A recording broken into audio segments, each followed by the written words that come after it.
जय Hind friends, welcome to पूरे academy. चलिए शुरू करते हैं।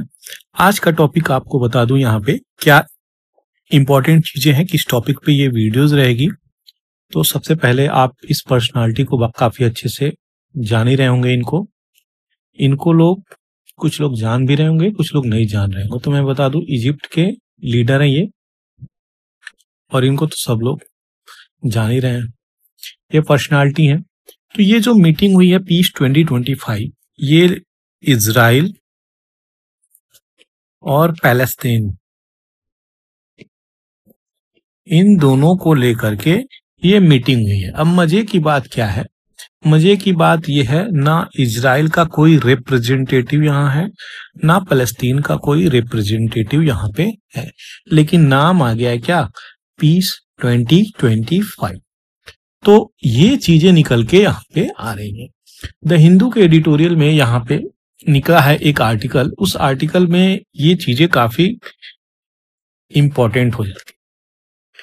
पूरी की पूरी बैकग्राउंड आपको इजराइल प्लस पैलेस्तीन को लेकर के सारी चीजें दी जाएंगी, जो आपके mains plus pre plus interview हर पर्सपेक्टिव से यहाँ पे चीजों को मैं कवर करूंगा, कोई भी चीज छूटेगी नहीं।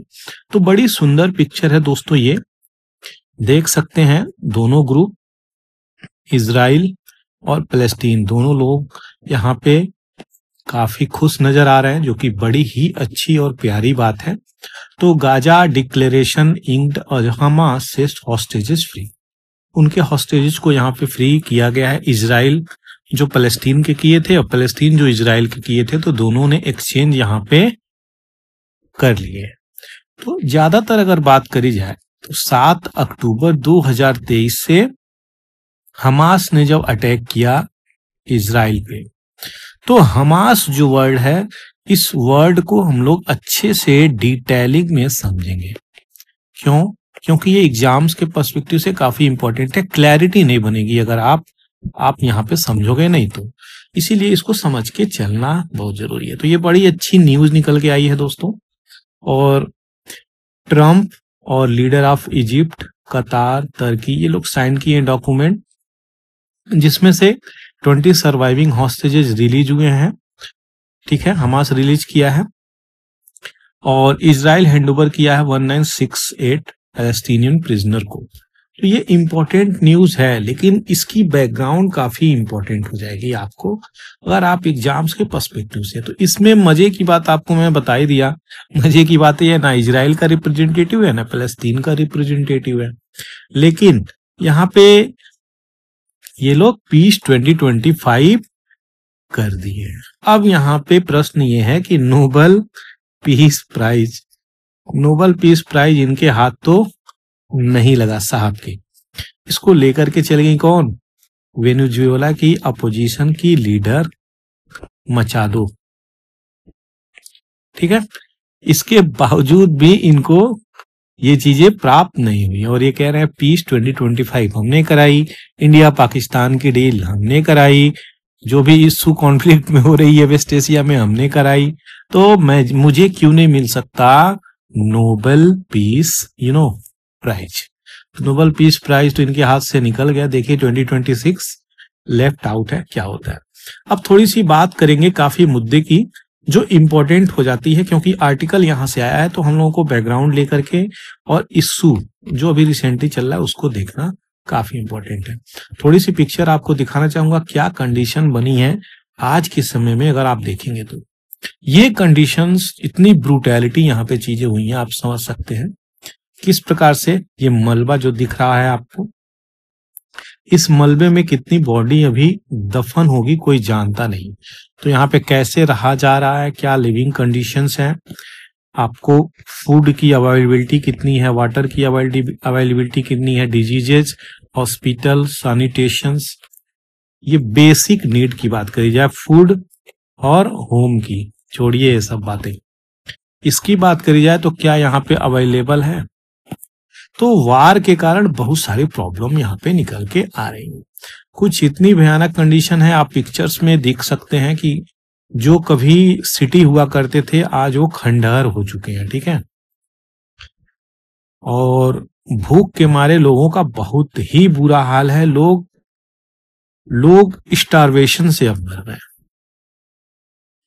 Starving people of Gaza and West Bank, mostly in Gaza, I will say like that. Gaza के लोग यहाँ पे प्रॉब्लम फेस कर रहे हैं। तो यहाँ पे वेस्टिंग, स्टंटिंग, माल नरिश, ये सब प्रॉब्लम फेस करा जा रहा है बच्चों के द्वारा। कंडीशन आप देख सकते हैं। इसके साथ अगर देखा जाए तो रिसेंटली एक इंसिडेंट था, फ्लोटिला ग्लोबल सुमुद।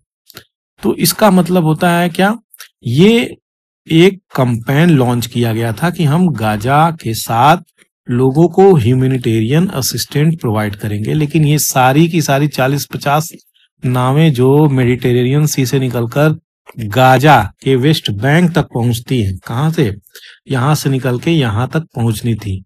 ये आपका मेडिटेरेनियन सी है और ये आपका इजिप्ट है, ये आपका जॉर्डन है। ये रहा वेस्ट बैंक, जो ये बाउंड्री दिख रहा है आपको, ठीक है। ये डेड सी है। देखिए ज्योग्राफी के पॉइंट ऑफ व्यू से काफी इंपॉर्टेंट हो जाता है, क्वेश्चन यहां से बनते हैं, ठीक है, काफी इंपॉर्टेंट है। तो डेड सी जान ही रहे हैं आप। यहां से लेक टिबेरियस है, ये भी इंपॉर्टेंट है।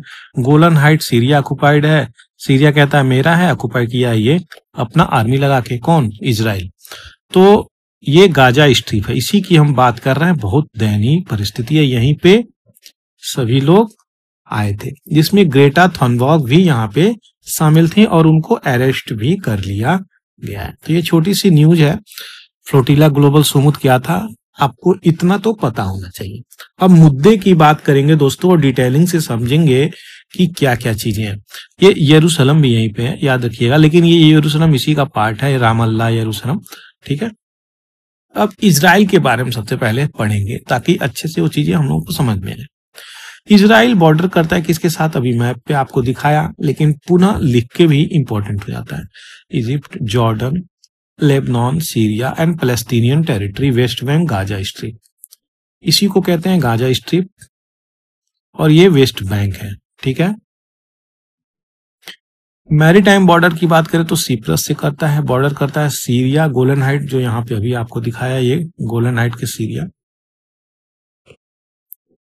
तो पैलेस्टीन टेरिटरी डिक्लेयर किया गया, स्टेट ऑफ पैलेस्टीन, ये जो कि अभी भी डिस्प्यूटेड है, मानने को कई सारे लोग तैयार नहीं है। लेकिन एग्रीमेंट में क्या हुआ है, पूरी डिटेलिंग आपको उस एग्रीमेंट के को मैं यहाँ पे प्रेजेंट करूंगा। लेकिन उससे पहले कुछ फैक्ट्स को जानना जरूरी है जो मैं आपको बता रहा हूं, ध्यान से समझिएगा। 22,072 किलोमीटर स्क्वायर का एरिया है। Country slightly larger than half the size of Denmark, somewhat larger than the US state of new Jersey, से थोड़ी सी बड़ी कही जा सकती है। इजराइल के पास पॉपुलेशन लगभग 9 मिलियन पीपुल हैं 2018 के आंकड़ों के अनुसार देखा जाए तो। हेब्रू और अरेबिक लैंग्वेज, मुसलमान और हेब्रू, तो ये दोनों लैंग्वेज वहां पे अच्छे से बोली जाती हैं। डेजिग्नेटेड कैपिटल जेरूशलम है, जो अभी आपको मैं दिखाया मैप पे, ये वाला पार्ट, ठीक है। कैपिटल को लेके भी कोई तेल अवीव कहता है, तेल अवीव, और कोई जेरूशलम, यहाँ पे भी कैपिटल में भी इश्यू निकल के आती है। तो Israel sovereignty over Jerusalem is internationally disputed, ठीक है, ये डिस्प्यूटेड मानी जाती है कि इजराइल सॉवरेनिटी जेरूशलम पे कर रहा है, इसका कंट्रोल इस पे आ जाएगा। कंट्री सेकेंड लार्जेस्ट सिटी है तेल अवीव जो capital, it is Israel's economic capital. तो तेल अवीव इकोनॉमिक कैपिटल है और सिटी होस्ट करती है almost all foreign diplomatic mission, embassies, consulate in the country. तो ये तो हो गई इंपॉर्टेंट चीज इजराइल के बारे में जो आपको यहां से यहां तक मैंने बता दी। लेकिन ये मैप आपको और भी ज्यादा इंपॉर्टेंट इंफॉर्मेशन प्रोवाइड करती है, समझ गए। अब हम देखेंगे कुछ दो ग्रुप, काफी डिटेल में बताऊंगा ये सारी चीजें जो आपको इश्यू निकल के नहीं आ रही है, क्योंकि इश्यू निकल के कोई भी नहीं आएगी, कोई कंफ्यूजन नहीं होगा, आपकी सारी चीजें काफी क्लियर करने का प्रयास करूंगा। यहाँ पे दो ग्रुप आते हैं, सबसे पहला ग्रुप यहाँ पे है Hamas and second one is फतह। दो ग्रुप हैं, दोनों इजराइल और फलस्तीन के अंदर ही हैं। अब इन दोनों ग्रुप को हम समझेंगे कि क्या है, ये ग्रुप और क्या क्या इनकी डिमांड है। विचारधारा की हम बात करेंगे यहाँ पे, तो हमास जो है इस्लामिस्ट आइडियोलॉजी को फॉलो कर रहा है यहाँ, शरिया, इस्लामिक शरिया को फॉलो कर रहा है।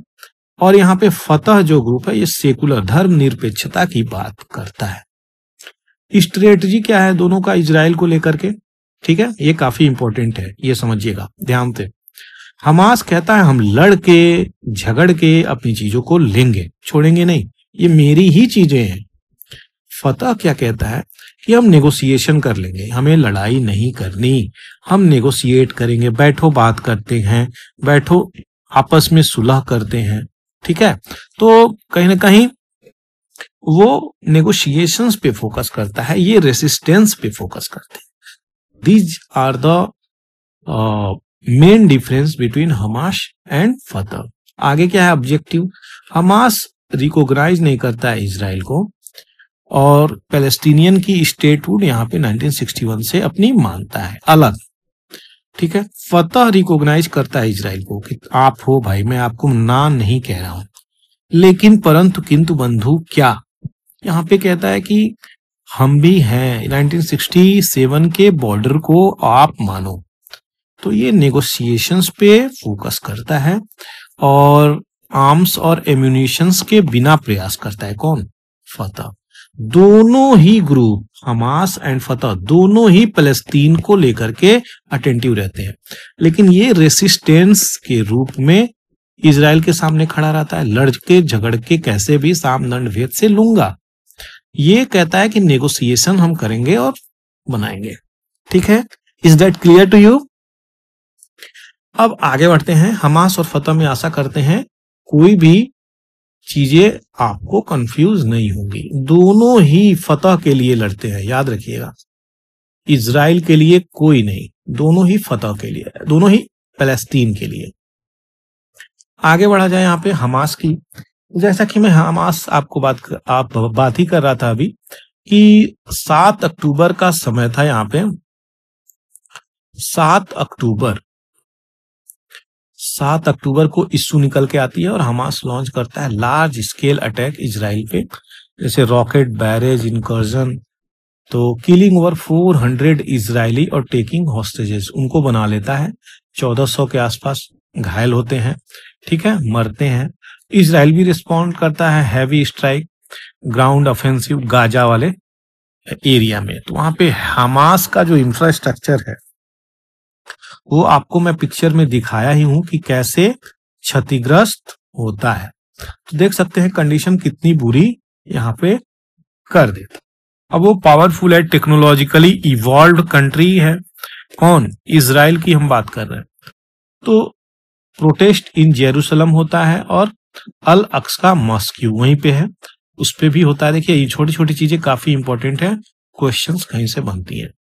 अब इस एरिया में काफी टेंशन, हौज पौज एरिया हो जाता है, ठीक है, मुस्लिम और ज्यूज में दोनों। तो ज्यूज इजरायली हैं, फलस्तीन मुस्लिम। ये चीजें आशा करता हूं मैं आपको ये चीजें पता ही होंगी। तो ये क्लैशेस इरप्ट आउट होते हैं इजराइल पुलिस और फलस्तीनियन में।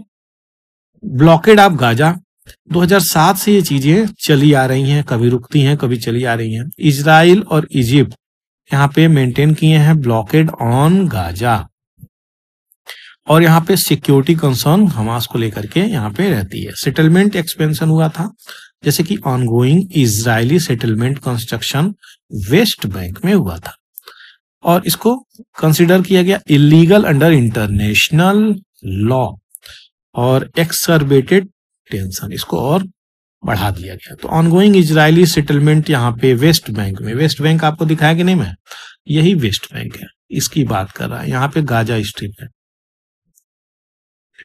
ये गाजा स्ट्रिप है, ठीक है, ये गाजा स्ट्रिप है। तो यहाँ पे बहुत दयनीय स्थिति है, यही इजिप्ट से बॉर्डर टच करता है, ठीक है, ये याद रखिएगा। क्वेश्चन ये पूछ चुका है आपके यूपी पीसीएस में, काफी क्लियर से क्वेश्चन पूछ चुका है, तो इंपॉर्टेंट होना चाहिए।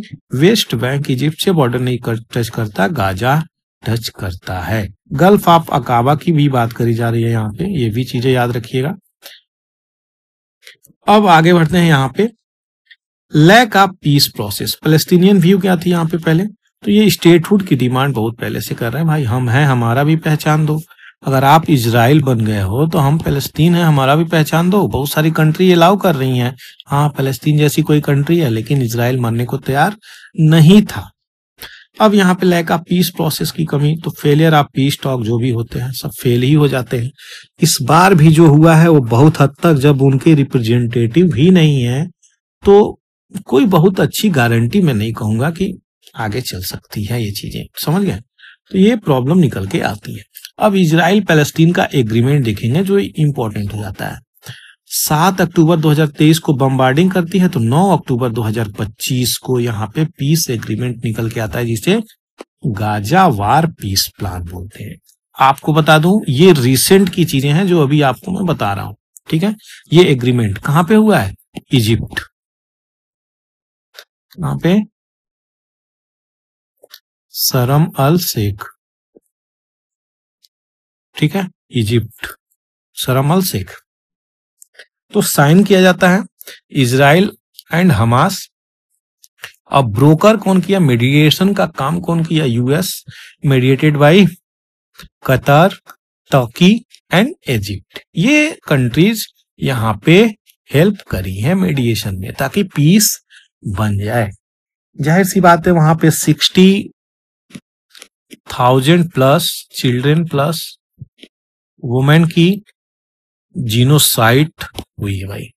तो इन सब चीज को देख करके मैं तो बहुत खुश हूं कम से कम कि ये प्रोसेस थमा। बेंजामिन नेतन्याहू कम से कम कुछ मुद्दों को यहाँ पे समझें। जो भी हुआ हो, जैसे भी हुआ हो, मैं तो गॉड से यही प्रे करता हूं कि विश्व में सबको पीस मिले, सबको शांति मिले, इस तरह की लड़ाइयां ना हो। दूसरी चीजें, डील की अगर बात करी जाए, काफी इमोशनल ये मेरा एंगल था, मैं बता नहीं सकता आपको, लेकिन सही बता रहा हूं, मैं तो बहुत ही खुश हुआ जब ये चीजें आई 9 अक्टूबर 2025 को पीस एग्रीमेंट गाजा वार। तो मैं थोड़ा सा तो गॉड से प्रे हमेशा ही कर रहा था कि ये चीजें हो जाए। 10 अक्टूबर पॉइंट की बात किया जाए, 10 अक्टूबर को यहाँ पे इमीडिएट सीज फायर बताया जाता है और सारी रिमेनिंग हॉस्टेजेज गाजा में एक्सचेंज होती हैं, पैलेस्टीनियन प्रिजनर भी एक्सचेंज होते हैं, समझ गए। की प्रोविजन ऑफ द एग्रीमेंट क्या है, ये देखिए यहां से क्वेश्चंस खूब बन सकते हैं, मेंस में बन सकते हैं, आपके इंटरव्यू में क्वेश्चन पूछ सकता है, डू यू अंडरस्टैंड दैट, ये चीजें पूछ सकता है। सबसे पहले सीज फायर, यानी रोक दीजिए भाई, गोलीबारी नहीं, बमबारी नहीं, मिसाइल मत डालिए।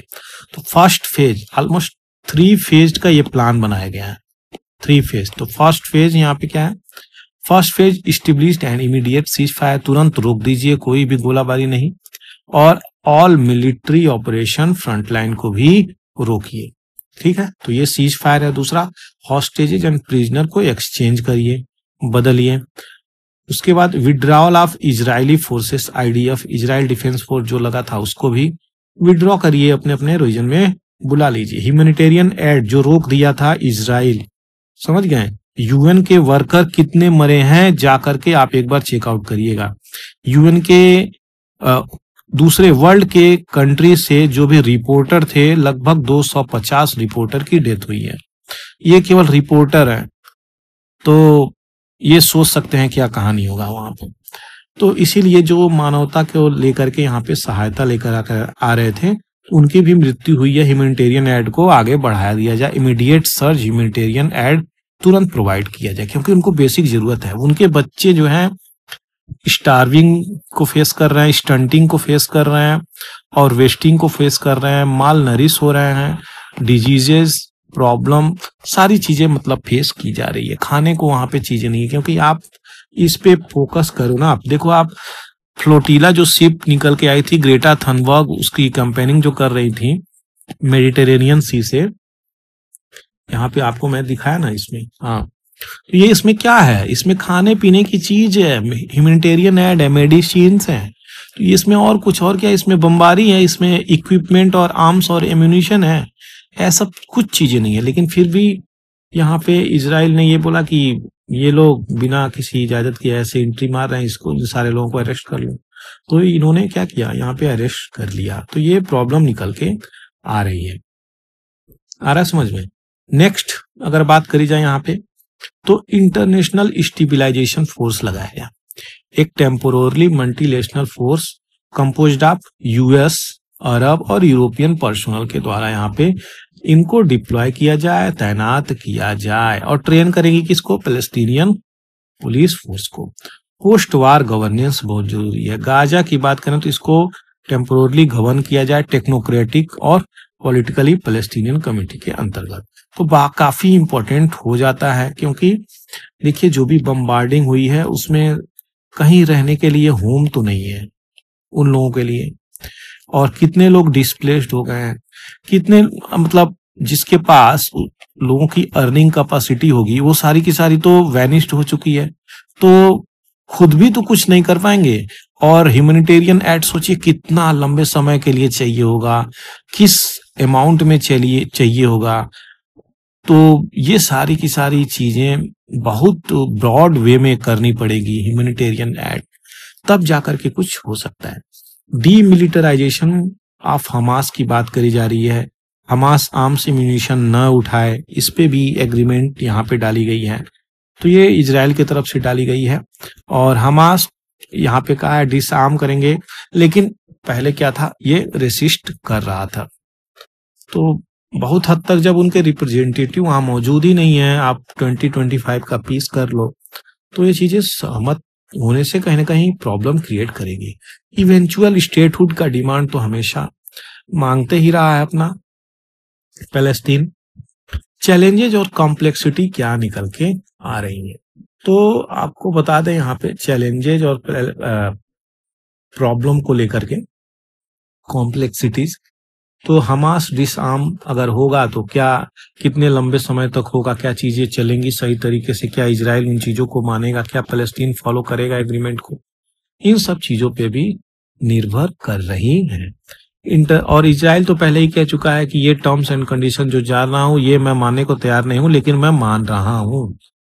ठीक उसी प्रकार से हमास का भी स्टेटमेंट यहाँ पे निकल के आ रहा है। इंटरनेशनल सिक्योरिटी फोर्स की बात करी जा रही है, creation of international stabilisation force. तो इस फोर्स को याद रखिएगा, इंटरनेशनल स्टेबलाइजेशन फोर्स काफी इंपॉर्टेंट है, जो कई कंट्री के मिलकर द्वारा यहाँ पे चीजें होंगी और ट्रेन करेंगी पैलेस्टीनियन ग्रुप को, पैलेस्टीनियन पुलिस फोर्स को। गाजा की गवर्नेंस हो गई, formation of a new political governing body without participation of Hamas. Hamas की पार्टिसिपेशन यहाँ पे नहीं है, which has govern Gaza since 2007। तो एक हाईली कॉम्प्लेक्स स्थिति यहाँ पे निकल के आ रही है। पैलेस्टीनियन अथॉरिटीज की एबिलिटी और willingness to take over are also uncertain. ये भी अनिश्चितताओं का खेल निकल के आ रहा है कि ये क्या करेंगे पैलेस्टीन की authority. Permanent peace versus temporary truce, ये परमानेंट है, मैं तो बिल्कुल नहीं मानता कि परमानेंट होगी ये। दूसरी चीजें, टेम्पोररी ट्रूस है तो हो सकता है, इस ज्यादा चांसेज हैं, इस पे भी मैं नहीं कहूंगा कि 100% मैं श्योर हूं, लेकिन चांसेस ज्यादा है इसकी। तो ये टेम्पोररी ट्रूस और परमानेंट पीस ये आपको समझ में आ ही रही होगी किस हिसाब से वहां पे रिफ्यूजी हैं, पैलेस्टीन की एक्सप्लॉयटेशन चल रही है, कैसे जीनोसाइड वहां पे हुआ, तो ये सब इश्यू को कोई कैसे क्या करेगा, ये प्रॉब्लम निकल के आ रही है। इंटरनेशनल लॉ कंसर्न निकल के आ रही है, पैलेस्टीनियन प्रिजनर यहाँ पे रिलीज तो किए गए हैं और इजरायली हॉस्टेजेस भी रिलीज किए गए हैं, दोनों में कोई न कोई इश्यू निकल के आ रहा है, दोनों एक्सचेंज किए हैं, अच्छी बात है। अब इजराइल और पैलेस्टीन की बात करें तो हमास और फतह के बारे में आपको मैं बता दिया, क्योंकि पॉलिटिकल और गवर्नेंस यहाँ पे आता है। इजराइल की सिक्योरिटी कंसर्न आपको बताया ही मैं, फेलियर ऑफ पीस एफर्ट, ये जो इतने सारे एफर्ट निकल के आ रहे हैं, ये देखिए अब यहाँ पे ओस्लो एकॉर्ड इसी के लिए था, कैंप डेविड समिट इसी के लिए था, रोड मैप फॉर पीस, ये सारे फेल हो चुके हैं। बने तो इतने, तो क्या ये अभी 2025 का जो गाजा पीस प्रोसेस है क्या वो सफल हो जाएगा? इसी सब बैकग्राउंड इतिहास की वजह से मैं ये बातें बार बार बोल रहा हूँ। बॉर्डर, रिफ्यूजी, जेरूसलम, बहुत सारे देखिए रिलीजियस पॉइंट ऑफ व्यू है, पॉलिटिकल पॉइंट ऑफ व्यू है, इकोनॉमिक पॉइंट ऑफ व्यू है, जियो पॉलिटिक्स पॉइंट ऑफ व्यू है, सारे व्यू यहीं पे आके मिलते हैं इजराइल में ही, समझ गए? इसलिए ये काफी कॉम्प्लेक्स जियो पॉलिटिकल प्लेस हो जाता है। Lack of viable two state solution perpetuate the conflict. तो मानने को जब तैयार ही नहीं हो आपकी, एक फलस्तीन है दूसरा इजराइल है, तो ये दोनों तरफ से प्रॉब्लम क्रिएट करता है। अच्छा, ये जो इतनी अभी बात करा मैं, वो लोकेशन कहाँ है? तो ये अपना भारत है, और भारत से जब निकल के आओगे तो आप मेडिटेरेनियन सी, ये छोटा सा इजराइल है, ये मेडिटेरेनियन सी है। तो लोकेशन देखना भी काफी इंपॉर्टेंट हो जाता है। यहीं पे इजराइल फलस्तीन का अगर इश्यू की हम बात करें तो बॉर्डर, रीजनल और इंटरनेशनल फैक्टर निकल के आता है। ईरान के ऊपर भी बम्बार्डिंग करा गया, किसके द्वारा? इजराइल के द्वारा, समझ गए। तो ईरान सपोर्ट करता है डायरेक्ट किसको? हमास को। तो ईरान प्रोवाइड करता है फिनेंशियल मिलिट्री सपोर्ट हमास को, और जिसके कारण प्रॉब्लम क्रिएट हो जाता है इजराइल में। इजराइल व्यू क्या है? इसको इस ईरान की स्ट्रेटजी डीस्टेबलाइज करे, इस रीजन में कोई इश्यू क्रिएट ना करे। अब्राहम एकॉर्ड भी आया था, वो भी बहुत ज्यादा कुछ करके नहीं गया। नॉर्मलाइजेशन टाइज था इजराइल और several Arab country. Several Arab country मतलब यूएई, बहरीन, इन कंट्री के बीच में था। तो ये अपोज किया गया हमास के द्वारा और पैलेस्टीनियन ग्रुप के द्वारा। ये एक और शिफ्ट किया रीजनल डायनामिक्स और रिड्यूस किया गया फोकस। पैलेस्टीनियन का जो मेन मुद्दा था उसके थोड़ा सा भटकाया अब्राहम एकॉर्ड, ठीक है। इसमें भी ट्रम्प का बहुत बड़ा हाथ था अब्राहम एकॉर्ड में। ह्यूमैनिटेरियन क्राइसिस इन गाजा, ये याद रखिएगा। तो ये हमेशा से प्रॉब्लम क्रिएट करी है। तो high unemployment rate, poverty, basic services Gaza में नहीं मिल रही हैं, एंगर, डेस्पिरेशंस, ये सब प्रॉब्लम निकल के आ रही है वहां पे अगर आप देखेंगे तो। ये पेगासस की बात करी, जैसा कि आपको बताया, छोटा सा चीज है। टेक्नोलॉजी और इनोवेशन में इजराइल की तुलना में फलस्तीन कहीं नहीं खड़ा है, कहीं भी। इवन ईरान कहीं नहीं खड़ा है, इवन सऊदी कहीं नहीं खड़ा है, ठीक है। ये काफी आगे हैं इजराइल, जिसके कारण ये कुछ भी कर सकते हैं। तो पेगासस क्यों में डाला? तो ये एक स्पाईवेयर है, आपके मोबाइल को टारगेट कर सकता है, चाहे एंड्रॉयड हो चाहे आईओएस। देखें रिसेंटली ये कभी भी किसी भी चीज पे अटैक तो करा ही सकते हैं। तो ये दुनिया इनसे भाई डरती है, कहीं ना कहीं एक एंगल बना रहता है सस्पिशन का। अब आपको मैं एक चीज दिखाता हूं, ये अब देखो आप, असली कहानी तो इस स्लाइड में आपको समझ में आएगी दोस्तों। सबसे पहले 1947 से भी पहले की आप जब बात करोगे और 1947 तक बात करोगे तो केवल और केवल पैलेस्टीन था। ज्यूज की यहाँ पे कोई कंट्री की रिकॉग्निशन थी ही नहीं। Do you understand that what I am saying to you over here? इनका कोई रिकॉग्निशन नहीं था, ज्यूज सेटलमेंट था, यहाँ पे पैलेस्टीनियन लैंड था। तो लैंड जो ग्रीन दिख रहा है आपको, वो क्या था? पैलेस्टीन पीपुल ही थे, इजराइल नहीं थी, ठीक है। लेकिन यूएन का प्लान आता है कि पैलेस्टीन आप ये ले लो, ठीक है, ये सब, और इजराइल व्हाइट वाला दे दो। तो ये लोग यहाँ पे प्लान लेके आते हैं, ये यहाँ पे प्लान लेके आते हैं, इसमें वहां पे मानते भी हैं। लेकिन बाद में जब 1949 और 1969 के बीच में बहुत सारे वार होते हैं, तो इजराइल जो है एक्सपेंड करता है अपने आप को, ठीक है। किसको मार के? फलस्तीन को। देखिए ये गाजा स्ट्रिप बन जाती है, ये सिकुड़ जाते हैं। ये 67 से लेकर के जब आप आओगे 2005 में, तो इजराइल ऑक्युपाइड लैंड देखो और फलस्तीनियन लैंड देखो, ये और सिकुड़ गए। अब ये 2005 से जब आप 2025 में आओगे तो ये आंकड़ा क्या होगा, ये मैं क्वेश्चन मार्क रख रहा हूं, आप समझ सकते हो। ठीक उसी प्रकार से यहाँ पे चीजें हुई। इजराइल 1948 में कहानी ये थी, और यहाँ पे क्या क्या चीज है? Creation of state of Israel led to displacement of hundreds of thousands of Palestinian. 1948 में बहुत सारे पैलेस्टीनियन को छोड़ के जाना पड़ा। तो एक नकबा, कैटास्ट्रॉफ जिसको बोलते हैं, वो चीजें हुई। तो ये इशू निकल के आई 6 डे वार, ये इंपॉर्टेंट है, 1967 में आया। उससे भी डिस्प्लेसमेंट हुआ, ऑक्यूपेशन ऑफ पैलेस्टीनियन टेरिटरी हो गया 67 में, राइज ऑफ हमास, इस ये ग्रुप बनना शुरू हो गया, गाजा स्ट्रिप 2007 में। तो ये प्रॉब्लम शुरू होना स्टार्ट हुई। तो यही कहानी थी जो इस स्लाइड के जरिए मैं आपको यहाँ पर बताया हूँ। तो आशा करता हूँ ये चीजें जो आपको मैं अभी बताया वो क्लियर हो गई होगी। कैसे यहाँ पे एग्रीमेंट हुआ, एग्रीमेंट के रिलेवेंस क्या है, एग्रीमेंट के सिग्निफिकेंस क्या है, एग्रीमेंट के कॉम्प्लेक्सिटी क्या है, फ्यूचर में उसका स्कोप क्या हो सकता है, प्लस पास्ट में इजराइल के साथ क्या हुआ है। ये सारे के सारे इंपॉर्टेंट चीजें, इंपॉर्टेंट क्वेश्चन आपको इस स्लाइड्स में, इस वीडियो में मैंने बताया। तो आशा करते हैं ये चीजें आपको समझ में आई है दोस्तों। समझ में आई है तो अपने दोस्तों के साथ शेयर करें, लाइक करें, सब्सक्राइब कर सकते हैं। Thank you for supporting my channel. जय हिंद, जय भारत।